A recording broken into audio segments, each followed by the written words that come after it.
KBS 한민족 방송을 사랑해 주시는 동포 여러분, 안녕하셨습니까? 보고 싶은 얼굴, 그리운 목소리, 이소연입니다. 서민들에게 내 집 마련의 꿈은 정말 평생입니다. 결혼하자마자 집을 마련하는 사람들도 있지만 대부분은 전세나 월세를 전전하다가 내 집 장만을 하게 되죠. 박봉을 아끼고 아껴서 허리띠를 졸라매면서 힘들게 모은 돈으로 집을 마련합니다. 아마 동포 여러분도 비슷한 모습일 것 같아요. 한국에서 일하고 있는 동포들 중에는 열심히 일을 해서 번 돈으로 중국에다 집을 마련하시는 분들이 참 많더라고요. 근데 최근에는 한국에다 집을 사는 동포들도 많이 늘고 있다고 합니다. 코리안 드림을 이룬 동포들이 어렵게 마련한 집에서 가족들과 행복하게 사셨으면 좋겠네요. 자, 오늘 첫 곡 윤수일입니다. 아파트. 동포 여러분의 편지 사연으로 함께하는 시간 행복우체통입니다.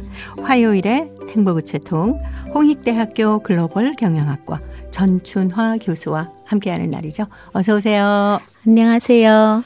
내 집 마련한다는 게 얼마나 어려운 일이면 요즘에 영끌, 영혼까지 끌어모아서 집을 마련한다 이렇게 얘기하는데 언제쯤 결혼하고 집 마련하셨습니까?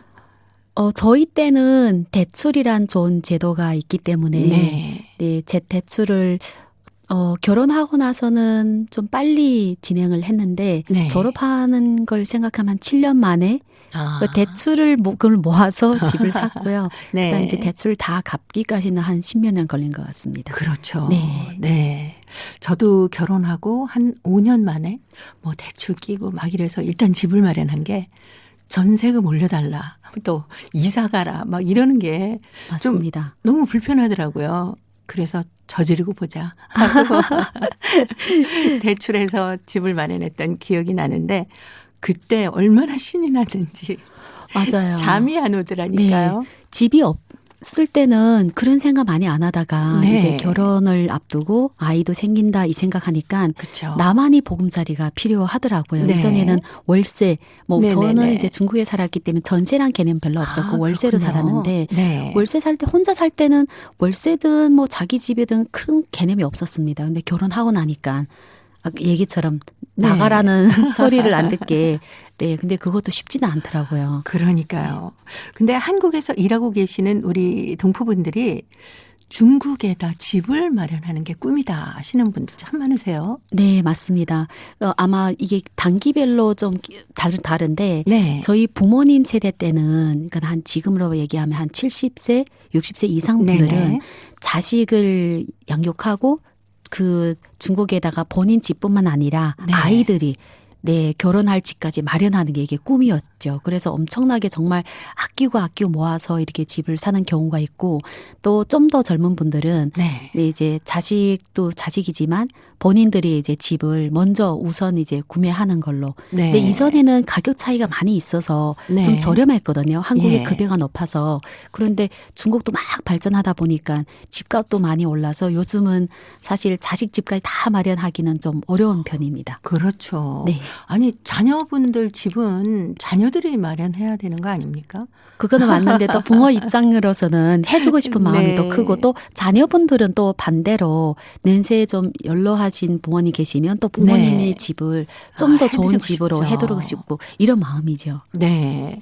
보통 한국에서 어느 정도 일을 하면 중국에다 이제 집을 마련할 수 있을까요? 저희 예전이랑 좀 달라졌겠지만. 그래도 지금으로 보면 저희 친척들 보니까 한 10년 정도를 일하시더라고요. 왜냐하면 돈만 모으는 게 아니라 이 일하는 과정에 또 돈을 많이 쓸 수밖에 없거든요. 그렇죠. 아이들 학교를 보내다든지 부모님이 아프다든지 여러 가지를 다 하고 나면 기본 정말 아끼는 분들 한 10년? 10년 만에 이제 자기 집을 마련하는 분들 많이 봤습니다. 네, 그건 정말 아끼신 거죠. 맞죠. 엄청나게 허리띠 졸라매고. 요즘 대출이 20년, 30년 더 높은 대출이 있지 않을까 싶은데 10년은 굉장히 빠른 축입니다. 그렇죠. 아마 그 물가가 올라가는 거 생각하면 집값 따라가기가 그 소득하고 너무 갭이 많이 생기지 않습니까? 네, 맞습니다. 왜냐하면 이전에는 내가 이 정도 모으면 3, 5년 모으면 살 수 있겠다 이렇게 생각해서 모아놓는데 모으고 보니까 집값이 올라간 거예요. 또 올라가 있고. 그리고 원래는 대출을 끼고 빨리 사야 되는데 대출 개념보다는 다 지어놓은 집을 한 번에 살려고 하는 경향이 많이 있잖아요. 그러다 보니까 모아놓으면 돈이 또 올라가고. 예.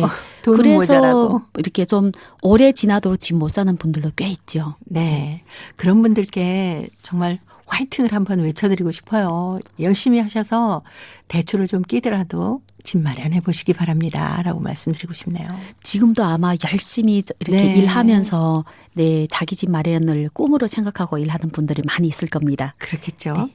오늘 행복우체통에 바로 이렇게 집을 마련하신 분 사연이 들어와 있습니다. 중국 길림성 길림시 허순옥 씨가 보내오신 나의 별장 이야기라는 글인데요. 제가 먼저 소개해 드리겠습니다. 별장이라고 해야 고작 35평 되는 아파트다. 다행히 면적은 작지만 계단이 설치된 복식 아파트여서 살아가는데 조금치도 불편함이라고는 없다. 글 제목을 달아놓고 쓰기에 앞서 열쇠를 인계받고 첫사람으로 방문을 열었을 때 실컷 울어버린 일이 생각나서 쿡쿡 웃음이 터져나온다. 별장 마련은 나의 노력과 주위 환경이 정비례 된다. 퇴직하고 외손녀를 봐주고 있다. 몸이 불편할 때를 대비해서 자식의 집과 가까운 거리를 만들고 싶어 그간에 모아놓은 돈을 모아서 자꾸 부담 없는 집 마련에 본격적으로 나섰다. 남편 돌아가고 시내로 왔던 1986년이 제일 힘든 시기였다. 집도 절도 없는 데다가 수중에 돈도 한 푼 없었다. 홀어머니 신세로 33년을 묶여 살았지만 항상 더 나은 삶을 위해서 끊임없이 노력했다. 절약과 재활용 재간으로 돈을 모아서 작은 현성 도시에서 큰 도시로 나오고 초가집에서 살다 꿈만 같은 고층 아파트에 살게 되었다. 이제는 해마다 발 가는 대로 마음 가는 대로 자식들이 있는 북경과 상해 또 내가 마련한 길림과 하북을 오가는 기분은 항상 국내 여행을 하는 기분이다. 퇴직하고 자신에게 물어본 말이 있다. 무슨 일을 하면서 어떻게 살 것인가? 당연히 밝고 편한 고층 아파트에 조용히 앉아서 고화질의 텔레비전을 보면서 커피잔을 비우거나 이웃들과 만나서 즐거운 이야기를 나누고 독서를 하는 등을 손꼽았다. 그러다 생각 밖에 새 집이 생기니까 새 집들이 하는 기분이 정말 짱이다. 그간 고생하고 노력해온 자신의 인생에 이렇게 뒤늦게나마 편안한 보금자리를 만들어서 보상해 준다는 생각을 하니까 스스로에게 박수를 보낸다. 이제 아끼고 살았으니까 오늘은 나를 위해서 먹고 놀고 즐기고 싶다. 40대에 시작한 아침 운동을 사명감으로 지니고 꾸준히 하고 있다. 수영장에서 만나는 친구, 지나온 이야기를 쉴 새 없이 나누며 식사할 수 있는 친구, 여행기회 만들어 약속만 하면 떠날 수 있는 친구, 밭을 다루며 채소도 종자도 나눠 가질 수 있는 친구. 이런 친구들이 있어서 살아가는 매일매일이 심심할 새가 없다. 건강한 몸과 마음 가꾸기에 노력하니까 밥맛도 잃어본 적이 없다. 최근 연에 들어 아들, 딸들이 몫을 나눠서 카드로 엄마 집에서 나오는 일체 비용을 결제해 주니까 자식들이 엄마보다 생각이 앞서가고 있다. 오가며 지나는 길에 나의 별장으로 친구, 친척들이 오셔서 발도장을 찍고 갔으면 하는 바람이다. 라는 글입니다. 부럽네요. 그러니까요. 네. 별장 생생하게 생동하게 쓰셔서 네. 보는 내내 쭉 빠져들었습니다. 그러니까요. 퇴직 후에 이렇게 자기만의 공간을 가질 수 있다는 것도 참 어려운 일이거든요. 쉽지는 않죠. 네. 보통 퇴직 후에 자식들하고 같이 살면서 보모 역할을 하는 부모님도 굉장히 많거나 많으시죠. 아니면 자식들 다 시집 장가 보내고 나니까 네. 또 그 빚이 아닌 빚들을 갚느라고 또 열심히 일하시는 분들도 많은데 허순옥 선생님은 너무 행복하게 사시는 것 같아요. 그렇죠. 네. 별장까지 마련할 정도면 얼마나 열심히 사셨는지 맞습니다. 뭐 미루어 짐작이 됩니다. 네. 그것도 앞에 보니까 헐 어머니로 네. 이렇게 33년. 33년을. 야, 이거는 진짜 대단한 일이거든요. 그렇죠. 네. 근데 허순옥 씨처럼 이렇게 그 자신이 지내는 집하고 다르게 어떤 자그마한 공간을 따로 마련하시는 동포들이 꽤 있으신가요? 어떻습니까? 저는 주위에 꽤 있습니다. 이제 네. 그 열심히 사셔서 자식들도 다 크고 하니까 이제는 자기만의 네네. 삶을 찾아가는 분들이 꽤 있으시더라고요. 그리고 예. 옛날처럼 나는 이제 평생 자식 뒷바라지를 하고 살아야 된다 이렇게 생각하는 그 생각이 바뀌어진 것 같아요. 네. 저희 부모님 봐도 생각이 많이 바뀌어졌습니다. 그래서 어머님도 보니까 노래방에 네. 그러니까 노래 교실이라고 얘기해야 되죠. 네, 노래 아침- 교실. 예, 아침마다 이제 집을 정리하고 나서는 노래 교실로 이제 출근하듯 굉장히 즐겁게 갔다 오시더라고요. 그리고 네. 주위에 있는 분들과 계절에 따라서 뭐 꽃 구경도 가고 네. 뭐 같이 뭐 외식도 하고 제 기억에 그렇죠. 어릴 때는 외식을 하는 기억이 그렇게 많지 않았는데 네. 외식도 하고 그러더라고요. 굉장히 즐겁게 사시더라고요. 우리가 흔히 그 친구들이 모여서 같이 식사를 하면서 하는 얘기가 아유, 왜 남이 차려주는 밥은 이렇게 다 맛있는 거야. 맞아요. 이렇게 맞아요. 얘기를 많이 네. 하거든요. 그러니까 그동안 가족들을 위해서 식탁을 준비하고 뒷바라지 하는 일이 어머니에겐 즐거움이기도 했지만 참 어려운 일, 그렇죠. 책임감 아니셨습니까? 제가 엄마 되고 나서 보니까 네. 매일마다 밥을 하는 것이 정말 책임감이 있으니까 하는 거지 아니면 그렇죠. 피곤한 일입니다. 나도 좀 더 오래 자고 싶고 물론 이제 부모님처럼 그렇게 열심히 못하지만 네. 그래도 부모로서 해야 될 일을 하고 있다는 자체도 힘들더라고요. 네. 여기 보니까 친구도 많으세요. 네. 수영장서 만나는 그러니까 운동하면서 만나는 친구 있으시지. 지나온 얘기를 쉴 새 없이 나누면서 식사할 수 있는 그런 주변의 친구. 또 여행 가자 하면은 같이 떠날 수 있는 친구. 이게 뭐 텃밭을 조그맣게라도 가꾸면서 채소 종자도 나눠 가질 수 있는 친구. 참 행복하신 분이에요. 저보다 낫습니다. 저는 이런 친구들 찾기가 힘든데 일단 네. 이렇게 많은 일을 자기를 위해서 했다는 것도 그렇죠. 사실 쉬운 일이 아닌데 네. 그 바쁜 와중에 나중에 퇴직 후에 할 일을 예, 기획을 미리미리 짰다. 네. 다 준비해 놓으신 맞습니다. 거 아닙니까? 네. 우리가 흔히 퇴직 후에 어떤 일을 할 것인가를 생각할 때 경제적인 면의 어떤 그 계획은 세워놓기 쉽습니다만은 이렇게 친구랑 어떻게 지내고 나를 위해서 어떻게 하겠다는 사실 잘 생각 못 하거든요. 그렇죠. 그리고 보통 이제 퇴직해서 나서 생각하니까 이미 좀 늦은 감이 많이 네네. 듭니다. 그래서 제가 요즘 만난 분들은 한 50대 초반 분들인데 이분들은 자기가 퇴직할 때 뭘 할 거를 취미도 미리 기획을 해서 네. 그 모임이나 이런 곳에 찾아가고 계획을 하더라고요. 아, 그거 참 네. 괜찮으네요. 아마 허순옥 선생님도 그렇게 미리 했기 때문에 60대에서 나를 위해서 뭘 하려고 할 때 굉장히 많은 일을 할 수 있다는 거죠. 그렇죠. 네. 아, 뭐 그때 가서 준비하면 되지 하는데 그거는 좀 늦습니다. 네. 사실 친구들은 다 같이 이렇게 즐겁게 어떤 계획들을 하고 있는데 뒤늦게 끼면 그것도 좀 어색하거든요. 그렇죠. 그냥 또래 친구도 맨날 같이 놀다 중간에 다른 분 오면 네네. 사실 그 문화에 들어오기까지 시간이 필요하기 때문에 지금부터 준비를 해야 되죠. 네. 한 50 정도 됐을 때부터 네. 이제 취미 생활은 무엇을 할 것이고 또 뭘 좀 배워서 나에게 좀 이익이 되는 시간을 가질 것인가 이런 것도 다 계획을 해놓으시면 좋을 것 같네요. 그리고 또 이제 나이가 이제 들어져도 누구한테 도움이 돼야 친구들 네.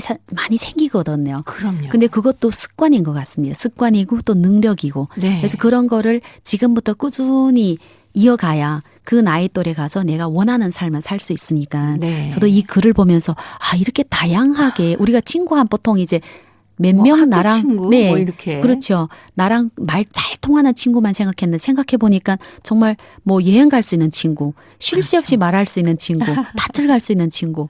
저도 이렇게 한번 계획을 짜봐야 되겠습니다. 네. 거기다가 좀 약간 나이가 드시면서 봉사활동도 함께하는 네. 그런 시간도 마련해 보시면 어떨까 싶어요. 그게 제일 의미가 있죠. 네. 우리 할 일이 퇴직해서도 많네요. 그러니까요. 자, 이미자의 노래 준비했습니다. 즐거운 나의 집.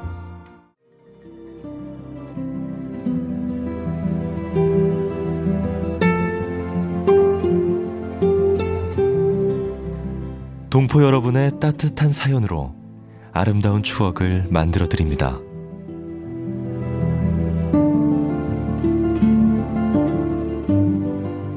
보내실 곳은 대한민국 서울특별시 영등포구 여의공원로 13 KBS 한민족방송 보고 싶은 얼굴 그리운 목소리 담당자 앞이고요. 인터넷 주소도 알려드립니다. KBS 홈페이지 www.kbs.co.kr에 접속하신 다음 라디오 한민족방송 보고 싶은 얼굴 그리운 목소리를 순서대로 클릭하신 다음 청취자 참여 코너에 글을 남기시면 됩니다.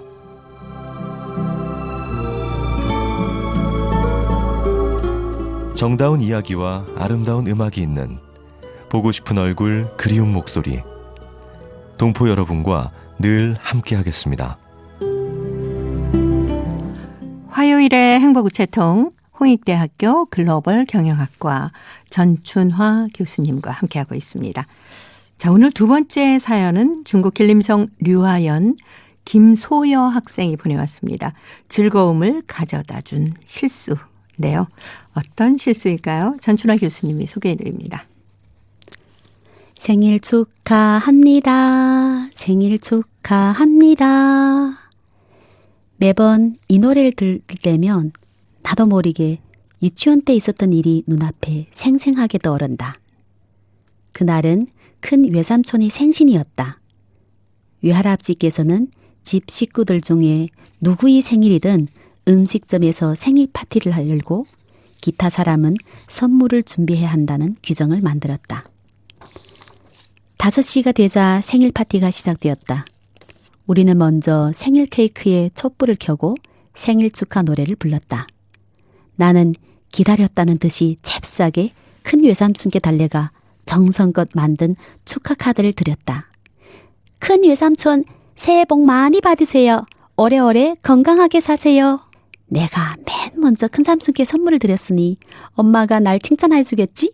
우와, 너무 뿌듯해. 내가 칭찬을 기다리고 있는데 어른들이 하하 웃기만 하셨다.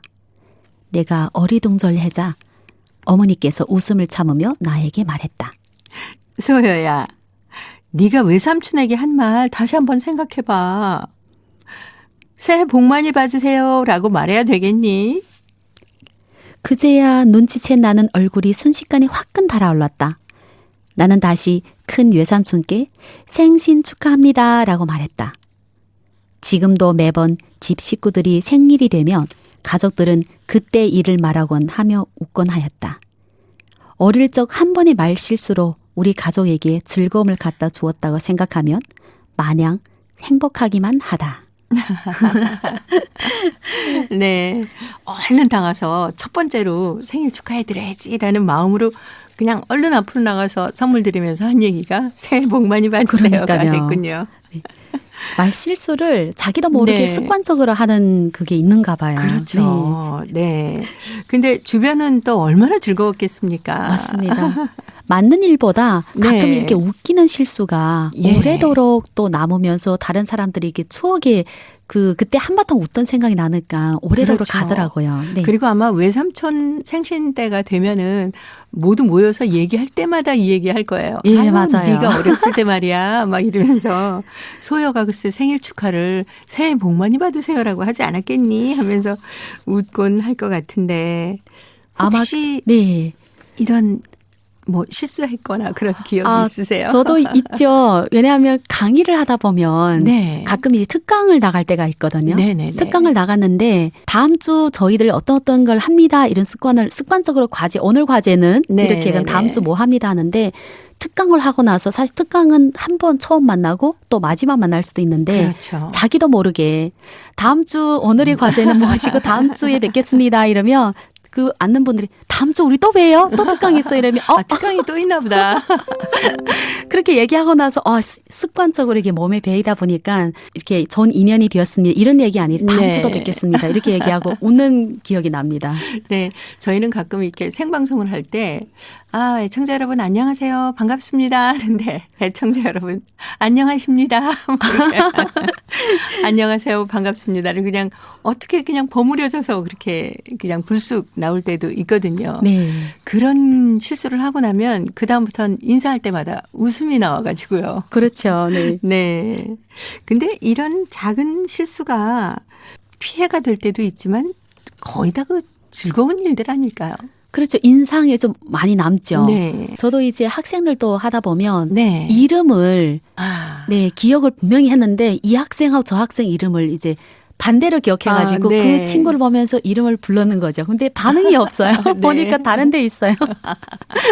그럴 때는 진짜 교수님이 왜 나를 기억을 못 하시지 하고 마음속으로는 좀 섭섭할 수도 섭섭하긴 있는 하는데 일이죠. 또 연극을 해야 되니까 재빠르게 보니까 반응이 없네. 바로 이 학생 보면서 또 그러니까 또 그 학생을 더 잘 기억을 하게 됩니다. 그럴 수도 있네요. 네. 아마 이 친구는 속으로 한 몇 초간은 교수님이 네네. 잘못 알고 있구나 이렇게 하는데 제가 또 연출을 또 해야 되죠. 근데 이런 일들이 학기 초에 자주 그렇죠. 일어납니다. 학기 초에는 많을 것 같아요. 비슷한 이름들이 또 있어요. 네. 그러다 보니까 이제 습관이 돼서 이제는 살짝 연출을 하게 되는 거죠. 그러면서 또 학생들하고 훨씬 더 친하게 될 수 있는 계기도 되겠네요. 네, 맞습니다. 그러니까 잘못 부른 학생이 제가 속으로 미안해서 한번 다시 확인하고 다음에 그렇죠. 다시 실수 안 하게. 네. 그 학생 이름을 제일 잘 기억을 하게 됩니다. 그렇군요. 네.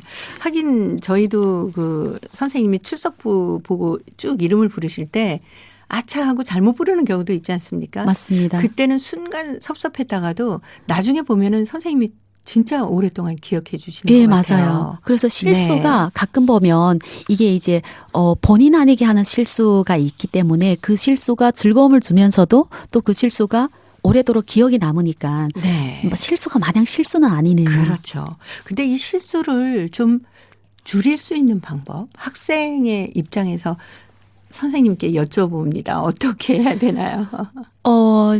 만약 제 입장에 선생님이 학생 이름을 잘 기억해야 된다면 네. 그냥 학생들 이름 매칭을 미리 좀 많이 외워야 될 것 같아요. 그런 교수님들 계세요. 정말 이름을 잘 기억하고 준비하시는 분들이 있습니다. 저는 이제 그런 걸 잘 못하지만 또 거꾸로 학생이 교실을 잘못 들어온 경우도 있거든요. 네, 그렇죠. 그래서 그것도 자기가 자기 스케줄 잘 체크를 해야 되지 않을까. 너무 바쁘다 보니까. 그래서 실수를 덜 하려면 이제 준비가 좀 되어 있지 않아야 되나. 그런데 웃기는 실수는 저는 가끔 필요하다고 생각합니다. 예, 분위기도 반전시켜주고. 네, 맞아요. 모두가 좀 경쾌하게 어떤 걸 시작할 수 있지 않나라는 생각도 들어요. 네. 네. 자, 오늘 김소여 학생 외삼촌의 생일 이야기를 적어 왔는데 혹시 오늘 생일인 분도 많으실 것 같습니다. 이종용의 노래 겨울아이 들으면서요. 홍익대 글로벌 경영학과 전춘하 교수님과는 다음 주에 뵙겠습니다. 고맙습니다. 감사합니다.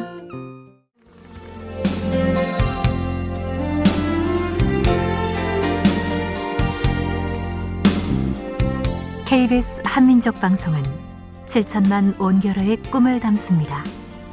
지구촌 곳곳으로 뻗어나간 한민족의 중심 채널 KBS 한민족 방송은 더 나은 미래를 위한 초석이 되고자 합니다. 여기는 대한민국 서울에서 보내드리는 KBS 한민족 방송입니다.